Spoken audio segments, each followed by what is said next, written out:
Bonjour.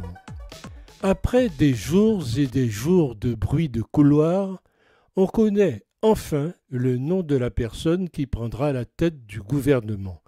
Il s'agit d'Elisabeth Borne, la ministre du Travail. C'est la deuxième femme désignée première ministre sous la Ve République après Édith Cresson. Et comme son nom l'indique, elle est réputée pour sa grande ouverture d'esprit. Elle est aimée de Castaner, de Muselier, et ça lui donne des références. C'est essentiellement dans les couloirs ministériels et au sein de l'exécutif qu'elle a mené sa carrière politique. Jamais élue parlementaire, elle brigue cette année un siège de députée dans le Calvados dans le cadre des élections législatives. En attendant, elle doit former le gouvernement, la nomination d'une nouvelle équipe gouvernementale. Qui seront les dindons nominés? On le saura très vite. Ce que l'on sait taire, c'est que c'est une austère qui ne se marre pas. Un brin raide, clair dans l'expression, elle incarne une certaine idée de la technocratie. À l'issue de 2 ans de bras de fer avec les syndicats, elle a imposé, par exemple, la réforme de l'assurance chômage.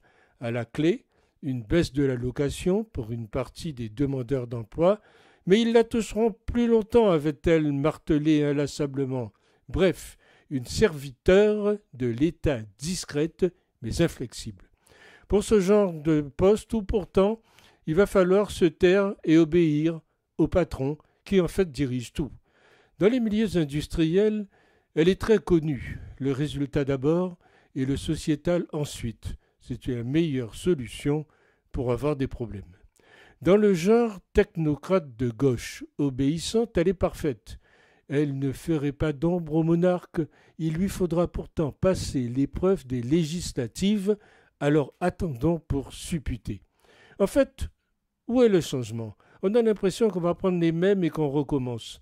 On vire Castex, celui qui a brillamment réussi le déconfinement en 2020, et son passage à Matignon ensuite, comme un Kleenex usagé. Mais qu'importe, une bonne partie des dirigeants politiques sont Macron-compatibles si on leur propose un poste avec les prébendes qui vont avec.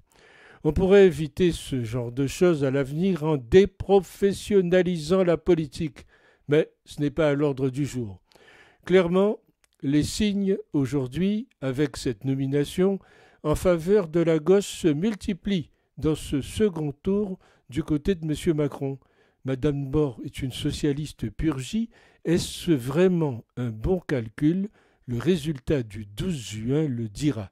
En tout cas, beaucoup d'électeurs de droite vont être tentés par l'abstention ou le vote blanc. On a les stars qu'on mérite, la cheftaine droite dans ses bottes, donneuse de leçons, n'ayant aucune connaissance du pays profond et de l'économie autre que celle d'une entreprise publique.